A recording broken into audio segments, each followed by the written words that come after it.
My family asked me for a simple favor. Watch their dog, Buster, for a week while they went on vacation. Seemed easy enough, right? Wrong. That week turned into a month and then silence. My name is Ethan, and for most of my adult life, I've been the guy family and friends turn to when they need a favor. I'm not complaining. I genuinely like helping people. But sometimes, it feels like my own life gets put on hold while I'm busy sorting out everyone else's problems. This particular story starts with a seemingly simple request from my sister, Sarah, and her husband, Mark. "Hey, Ethan, got a sec?" Sarah's voice chirped over the phone one Tuesday evening. "Sure, what's up?" I replied, leaning back on my couch. I was finally unwinding after a long day at the architectural firm where I worked. Designing sustainable buildings was my passion, but it was demanding work. "So, Mark and I are planning this last-minute trip to the Bahamas," she began, her tone a little too casual. "It's this amazing deal we just couldn't pass up." "Sounds nice," I said, already sensing where this was going. "Yeah, but, well, we were wondering if you could possibly watch Buster for us."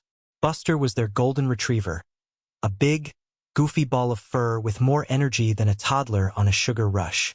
I liked Buster, don't get me wrong, but my apartment wasn't exactly set up for a large dog. "For how long?" I asked, trying to keep my tone neutral.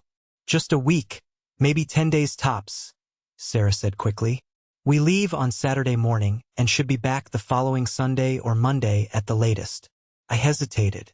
A week wasn't the end of the world, I supposed, and I knew how much they loved their spontaneous getaways. "Okay, fine," I agreed. "I can watch Buster." "Oh, Ethan, you're a lifesaver," Sarah exclaimed, her relief palpable. "We'll drop him off on Friday evening, and we'll make sure to leave you with plenty of his food and all his things." Friday evening rolled around, and right on schedule. Sarah and Mark arrived with a very excited Buster bounding out of the back of their SUV. They unloaded a mountain of dog paraphernalia, a giant bag of kibble, enough toys to fill a small toy store, a leash that looked like it could tow a car, and a ridiculously oversized dog bed. "He gets a little anxious when he's alone, so we usually let him sleep in our bedroom," Sarah explained as she wrestled Buster's bed through my apartment door. My studio apartment suddenly felt very small. "Got it," I said, trying to sound enthusiastic. They gave me a quick rundown of Buster's routine, his feeding times, his favorite walking spots, the peculiar way he liked his belly rubs. And then, with a flurry of hugs and promises to bring me back a souvenir, they were gone. The first few days with Buster were an experience. He was a sweet dog, no doubt, but his energy levels were off the charts. My quiet evenings of reading and relaxing were replaced with endless games of fetch in the small park near my building and frantic attempts to stop him from chewing on my furniture. My sleep schedule also took a hit, thanks to Buster's early morning enthusiasm for walks, regardless of whether I was ready to face the day. By the end of the first week, I was definitely looking forward to Sarah and Mark's return. I sent Sarah a text on Sunday. "Hey, just checking in. Everything's fine with Buster. When are you guys expected back?" A few hours later, I got a reply, "Hey, having an amazing time. We decided to extend our trip by a few more days. Hope Buster isn't being too much trouble." A few more days? That was a bit longer than I'd anticipated, but I shrugged it off. They were having fun, and Buster, despite his boundless energy, was growing on me. The following week passed, and still no word from Sarah or Mark. I sent another text on Wednesday. "Hey, guys, just wondering when you'll be back. Buster's starting to miss you, and honestly, so am I." This time, there was no immediate reply. In fact, days went by, and my text remained unanswered. I tried calling Sarah, but her phone went straight to voicemail. I called Mark, same thing. A knot of unease started to form in my stomach. Another week crawled by. Buster and I had settled into a routine of sorts, but I was starting to get seriously worried. Why weren't they answering their phones? Why hadn't they contacted me at all? I checked their social media accounts. They were still posting pictures of themselves lounging on the beach, looking carefree and happy. It was like they'd completely forgotten about Buster and me. I started to feel a surge of resentment. They'd asked me for a favor, and I'd agreed, expecting it to be for a reasonable amount of time. Now, weeks had gone by, and I was stuck taking care of their dog with no communication whatsoever. My own life was being disrupted, my work was suffering because I was constantly worried and tired, and I was spending a fortune on dog food and treats. One Saturday morning, after a particularly frustrating attempt to get Buster to stop barking at the mailman, I decided I'd had enough. I called my mom. "Hey, Mom, it's Ethan," I said, trying to keep the frustration out of my voice. "Ethan, honey, how are you? How's Buster?" she asked. "That's what I wanted to talk to you about," I said. "Have you heard from Sarah or Mark lately?" "Not in a while," she replied. "They're still in the Bahamas, aren't they?" "Yeah, apparently," I said, my voice laced with sarcasm. "They were supposed to be back almost 3 weeks ago. They haven't answered any of my calls or texts." There was a pause on the other end of the line. "That doesn't sound like them," Mom said, a hint of concern in her voice. "Well, it is like them right now," I retorted. "I'm stuck here taking care of their dog, and they haven't even bothered to check in. I'm starting to get really annoyed." "I understand, honey," Mom said soothingly. "Let me try to get a hold of them. Maybe they have a bad connection or something." I wasn't optimistic, but I thanked her and hung up. A few hours later, Mom called me back. "Ethan, I finally got through to Sarah," she said, her voice sounding a little strained. "Oh, good. What did she say?" I asked, my hopes rising. "Well," Mom hesitated. "They're having such a wonderful time that they've decided to extend their trip indefinitely." "Indefinitely?" I repeated, my jaw dropping. "Are you serious?" "That's what she said," Mom confirmed. "They said they're really relaxed and enjoying the break, and they don't have any immediate plans to come back." I was speechless for a moment, trying to process what I just heard. "So, what about Buster?" I finally managed to ask. "Well, they were hoping you could continue to look after him for a bit longer," Mom said hesitantly. "A bit longer?" I exploded. "Mom, it's been almost a month. I have a life, you know? I have work, I have commitments. I can't just put everything on hold indefinitely to take care of their dog." "I know, honey, I know," Mom said, trying to placate me. "But they said they'd be eternally grateful, and they'll make it up to you when they get back." "Make it up to me?" I scoffed. "How exactly are they planning to do that?" "By leaving me in the lurch for weeks on end." I could hear Mom sigh on the other end of the line. "Look, Ethan, I know it's not ideal, but they're your sister and brother-in-law. Can't you just help them out?" That was the last straw. I felt a surge of anger and frustration wash over me. "Help them out? Mom, they're taking advantage of me. They asked for a week, and now it's turned into an open-ended commitment. They haven't even had the decency to call me themselves. I'm done." "Ethan, please don't be rash," Mom pleaded. "No, Mom, I've been more than patient," I said firmly. "I'm not their personal dog sitter. They need to figure out another arrangement for Buster." "What are you going to do?" Mom asked, her voice filled with worry. "I don't know yet," I said, "but I'm not keeping Buster any longer than this weekend." I hung up the phone, my hands shaking with anger. I looked over at Buster, who was happily chewing on one of his many toys, oblivious to the turmoil I was feeling. It wasn't his fault. He was just a dog. But I couldn't keep living like this, putting my life on hold for people who clearly didn't respect my time or my boundaries. The rest of the day was a blur of frantic phone calls and online searches. I tried contacting local animal shelters and rescue organizations, but most of them were full or had strict intake procedures. I even considered posting on social media, but I was hesitant to air my family's dirty laundry publicly. By Sunday evening, I was no closer to finding a solution. I sat on my couch, Buster's head resting heavily on my lap, feeling a mix of frustration and guilt. I couldn't just abandon him, but I also couldn't keep him indefinitely. That night, I had a dream. I was standing on a deserted beach, the waves crashing against the shore. In the distance, I saw Sarah and Mark lounging in hammocks, sipping cocktails and laughing. They waved at me, but their voices were drowned out by the sound of the ocean. I looked down and Buster was sitting beside me, his tail wagging expectantly. I felt a pang of sadness, knowing that I couldn't provide him with the home he deserved. I woke up the next morning with a renewed sense of determination. I had to find a solution, and I had to do it quickly. I decided to call my friend, Liam. Liam was a kind and compassionate person, and I knew he loved animals. He had a big house with a fenced-in yard, and he'd often talked about getting a dog. "Hey, Liam, you got a minute?" I asked when he answered the phone. "Sure, what's up, man?" he replied. I took a deep breath and explained the whole situation: Sarah and Mark's extended vacation, their lack of communication, and my struggle to care for Buster. There was a moment of silence on the other end of the line. Then Liam said, "Wow, that's pretty messed up, Ethan. Tell me about it," I said, feeling a wave of relief that someone finally understood how I was feeling. "So, what are you thinking of doing?" Liam asked. "Honestly, I don't know," I admitted. "I can't keep Buster here, but I don't want to just drop him off at a shelter." "Well," Liam said slowly, "I've been thinking about getting a dog for a while now. What if I took Buster?" My heart skipped a beat. "Really? You'd do that?" "Yeah, man, why not?" Liam said.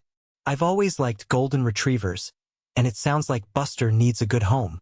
Plus, you'd still be able to see him whenever you want." Couldn't believe it. It was the perfect solution. "Liam, that would be amazing. Are you sure?" "Yeah, I'm sure," he said with a chuckle. "Just bring him over whenever you're ready." A huge weight lifted off my shoulders. I thanked Liam profusely and made arrangements to bring Buster to his house that evening. Saying goodbye to Buster was harder than I thought it would be. In the past month, we'd formed a bond, and I'd grown quite fond of his goofy antics and his unwavering loyalty. But I knew he would be happy with Liam, with a big yard to run around in, and someone who could give him the attention he deserved. That evening, after dropping Buster off at Liam's, I felt a strange mix of relief and sadness. Relief that I was finally free to get back to my own life, but sadness at the way my sister and brother-in-law had treated me. Their thoughtlessness and lack of respect had really hurt. The next day, I decided to pack up Buster's things and drop them off at Sarah and Mark's house. I figured I'd leave them on their doorstep with a note. As I was gathering Buster's toys and leash, I found a small, folded piece of paper tucked inside his bag of treats. It was a note from Sarah, written before they left. "Ethan, you're the best brother a girl could ask for. Thank you so much for watching Buster. We really appreciate it. We'll bring you back something special from the Bahamas. Love, Sarah and Mark." Reading those words, written with such casual disregard for the burden they'd placed on me, made my blood boil. A week or 10 days was one thing, but abandoning their dog with me for over a month without so much as a phone call was completely unacceptable. I grabbed a pen and wrote my own note, short and to the point. "Enjoy your extended vacation. Buster is with Liam. Please don't ask me for any more favors." I drove over to their house, left the bag of dog supplies and my note on their porch and walked away. As I drove back to my apartment, I felt a sense of finality. This was the last time I was going to let my family take advantage of my kindness. I deserved better, and it was time to start setting some boundaries. The following weeks were peaceful. My apartment felt quiet without Buster's energetic presence, but I enjoyed having my evenings and weekends back. I focused on my work, caught up with friends, and started to feel like myself again. Then, about a month after I'd left the note for Sarah and Mark, I got a text message from Sarah. "Hey, Ethan, we're finally back. So sorry for the radio silence. The internet was spotty where we were staying. How's Buster? We can't wait to see him." I stared at the text message, my jaw clenched. Radio silence? Spotty internet? That was a load of bull. They'd been posting pictures on social media the entire time. I took a deep breath and typed out a reply. "Buster's fine. He's with Liam now." A few seconds later, my phone rang. It was Sarah. I hesitated for a moment before answering. "Ethan, what do you mean Buster is with Liam?" she asked, her voice sounding genuinely surprised. "Exactly what I said," I replied calmly. "He's living with Liam now." "But why?" she stammered. Because you were gone for over a month without any real communication, and I couldn't keep him any longer, I explained, my voice firm. I left you a note. There was a long pause on the other end of the line. Then, Sarah said, her tone shifting to annoyance.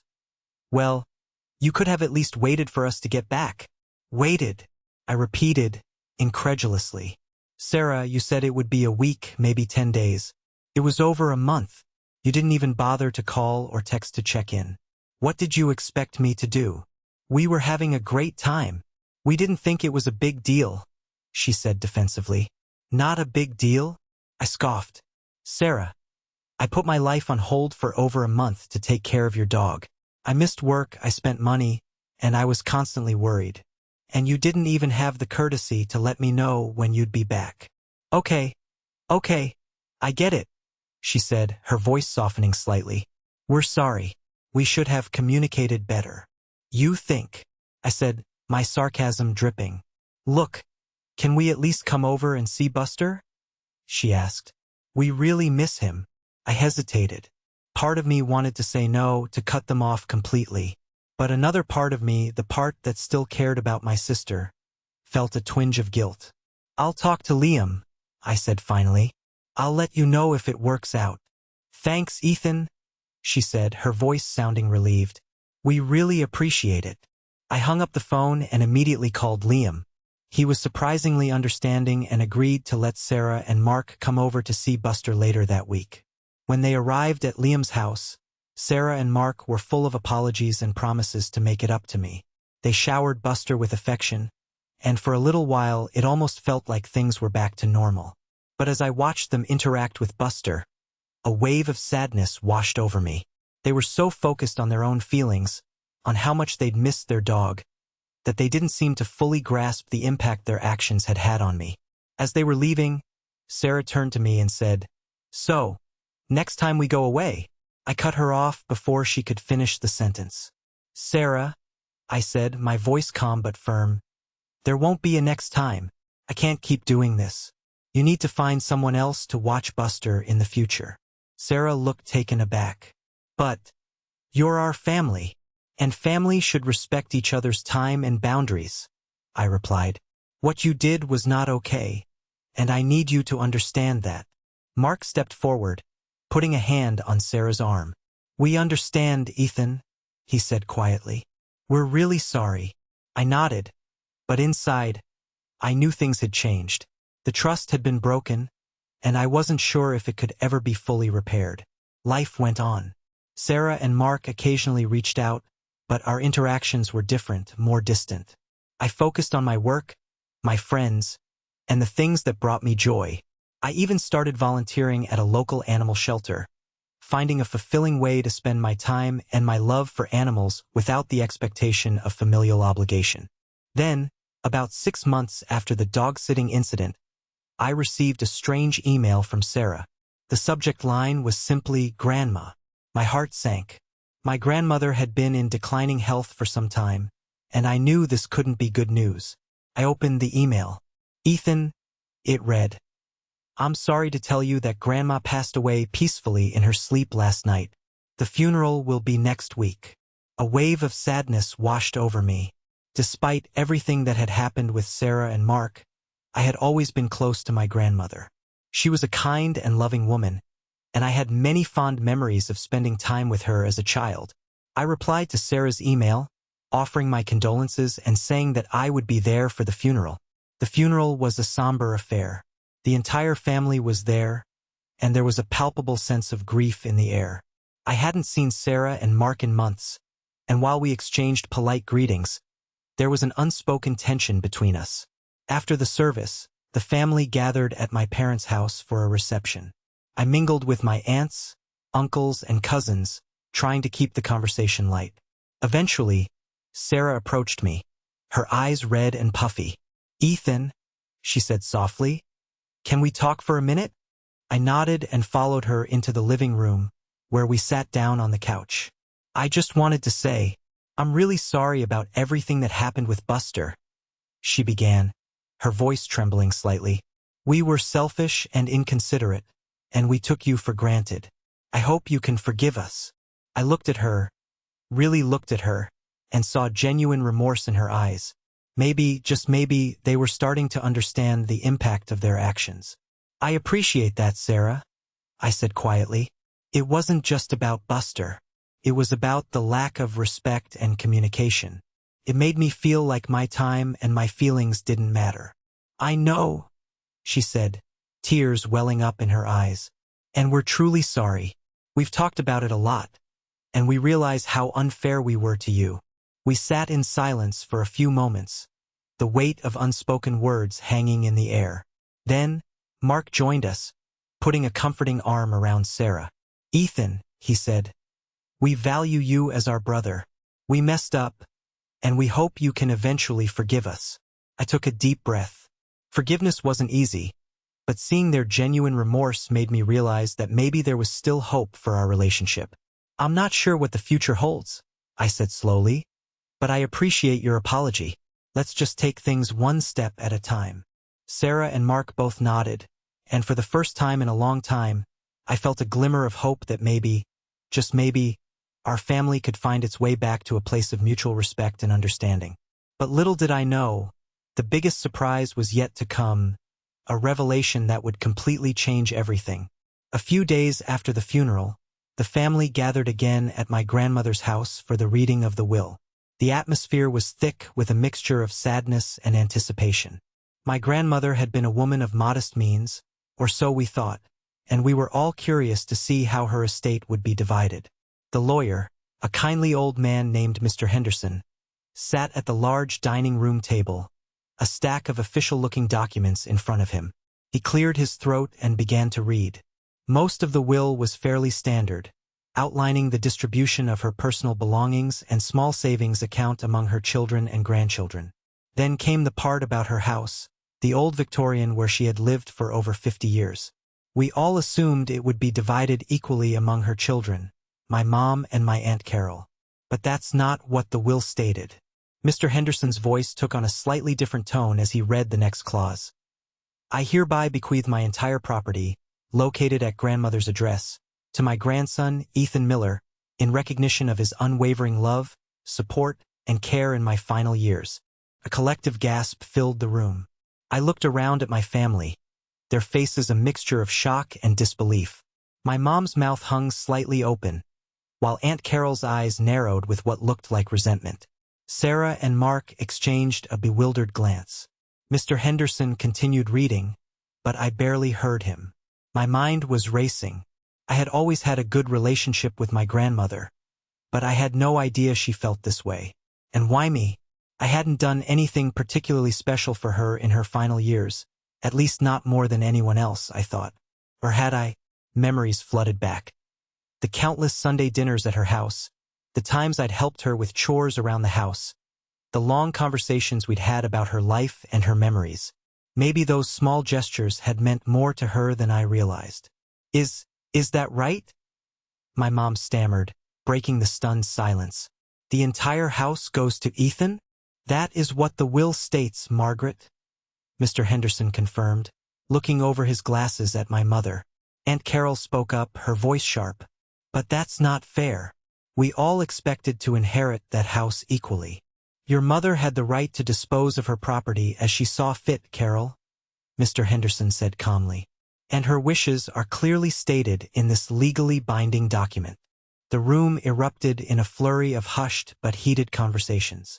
My mom looked like she was about to cry, while Aunt Carol was pacing back and forth, muttering under her breath. Sarah and Mark looked just as surprised as everyone else. I sat there, feeling completely overwhelmed. I had never expected anything like this. The house was old and needed a lot of work, but it was in a decent neighborhood and had a lot of sentimental value. Eventually, my dad stepped in, trying to restore some semblance of order. All right, everyone, let's calm down. There's no point in arguing about it now. This is what Grandma wanted. But the tension in the room was palpable. I could feel the weight of my family's stares. A mixture of envy and resentment directed my way. Later that evening, after everyone had left, my mom called me. Her voice was strained. Ethan, honey, can you come over for a bit? We need to talk. I knew what this was about. I drove over to my parents' house, feeling a sense of dread. "So," Mom began, after I'd sat down at their kitchen table, "the house? It's really going to you?" "That's what the will said, Mom," I replied, trying to keep my tone neutral. "But why? We always thought—" She trailed off, unable to finish the sentence. "I don't know, Mom," I said honestly. "Maybe Grandma had her reasons. But that house is worth a lot of money, Ethan," she pressed. "Your Aunt Carol is really upset. She was counting on that inheritance." "I'm sorry to hear that, Mom," I said, feeling a pang of guilt. "But it's not like I asked for this." "I know, honey, I know," she said, sighing. "It's just unexpected." The conversation went on for a while, with my mom gently probing for information and expressing her concerns about the family dynamics. I tried to reassure her that I didn't want to cause any problems, but I also didn't know what I was going to do with the house. The next day, Aunt Carol called me. Her tone was much more direct than my mom's. "Ethan, we need to talk about the will," she said, her voice cold. "Aunt Carol, I don't know what to say," I began. "Don't play innocent with me," she snapped. "You know your grandmother always intended for her children to inherit that house. You must have manipulated her somehow." I was taken aback by her accusation. "Aunt Carol, that's not fair. I would never do anything like that." "Then how do you explain this?" she demanded. "Why would she leave the entire house to you?" "I honestly don't know," I repeated. "Maybe she appreciated the time I spent with her." "Oh, please," Aunt Carol scoffed. "We all visited her. Don't act like you were the only one who cared." The conversation quickly devolved into a heated argument. Aunt Carol accused me of being greedy and manipulative, while I tried to defend myself and explain that I had no control over my grandmother's wishes. By the time we hung up, I was shaking with anger and frustration. A few days later, Sarah and Mark came over to my apartment. Their demeanor was different from my mom's and Aunt Carol's. They seemed more curious than accusatory. "So the house, huh?" Mark said, leaning back on my couch. "That was a surprise." "Yeah. Tell me about it," I replied, still feeling the lingering tension from my conversation with Aunt Carol. "We were just wondering what you were planning to do with it," Sarah asked. "I honestly haven't thought that far ahead," I admitted. "It needs a lot of work, and I'm not sure I can afford to fix it up." "Well," Sarah said slowly, "we were thinking, maybe we could buy it from you? We've been looking to move into a bigger place, and we've always loved Grandma's house." I considered their offer. Selling the house would certainly solve a lot of problems. I wouldn't have to worry about the upkeep or the potential for further family conflict. "I don't know," I said hesitantly. "I need some time to think about it." "Of course," Sarah said. "Just let us know what you decide." Over the next few weeks, I spent a lot of time thinking about my grandmother and the house. I looked through old photo albums, remembering all the happy times I'd spent there. A part of me felt a sense of responsibility to the house, a desire to preserve it and honor my grandmother's memory. But another part of me was wary.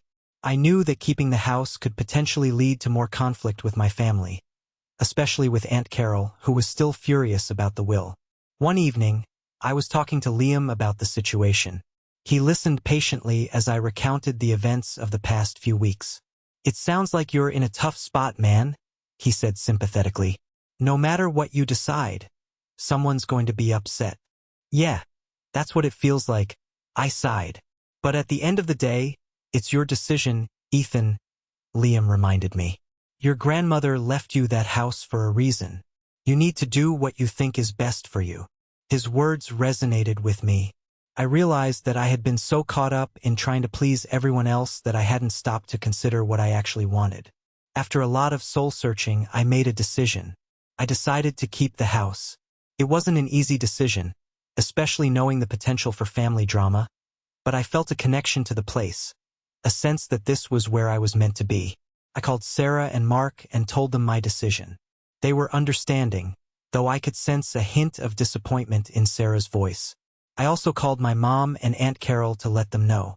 My mom was cautiously supportive, but Aunt Carol was still clearly upset. "You're making a big mistake, Ethan," she said coldly. "You'll regret this." I braced myself for the fallout, but I stood firm in my decision. The house was mine, and I was going to do with it what I wanted. The next few months were a whirlwind of renovations and repairs. The house was in worse shape than I had initially thought, but I was determined to restore it to its former glory. I spent every spare moment working on it, learning new skills and pouring my heart and soul into the project. As I worked on the house, I started to uncover little pieces of my grandmother's life, old photographs tucked away in drawers, handwritten letters hidden in the attic, her favorite teacups sitting on a shelf. Each discovery brought me closer to her memory and strengthened my resolve to make the house a home again. The renovations took longer and cost more than I had anticipated, but slowly, the old Victorian started to come back to life. I repainted the walls in colors my grandmother would have loved, refinished the hardwood floors, and filled the rooms with furniture that felt both comfortable and familiar. One sunny afternoon, as I was standing in the newly renovated living room, sunlight streaming through the large windows, I felt a sense of peace and contentment wash over me. This was it. This was my home. A few weeks later, I decided to host a small housewarming party. I invited Liam, some of my close friends, and even my parents. Sarah and Mark RSVP'd that they would come, but Aunt Carol declined, still not speaking to me. The party was a success. My friends loved the house, and my parents seemed genuinely happy for me. Sarah and Mark were polite and complimentary, and for the first time since the reading of the will, I felt like we were starting to find our way back to a semblance of normalcy. As the evening drew to a close, my mom pulled me aside. "Your grandmother would have loved this, Ethan," she said, her eyes filled with tears. "She always wanted this house to be filled with love and laughter." Her words touched me deeply. I realized that maybe my grandmother had known all along that I needed this house, not just for the financial security it provided, but for the sense of belonging and purpose it had given me. Life isn't perfect. My relationship with Aunt Carol is still strained, and I know there will likely be more challenges ahead. But I've learned some valuable lessons along the way. I've learned the importance of setting boundaries, of standing up for myself, and of trusting my own instincts.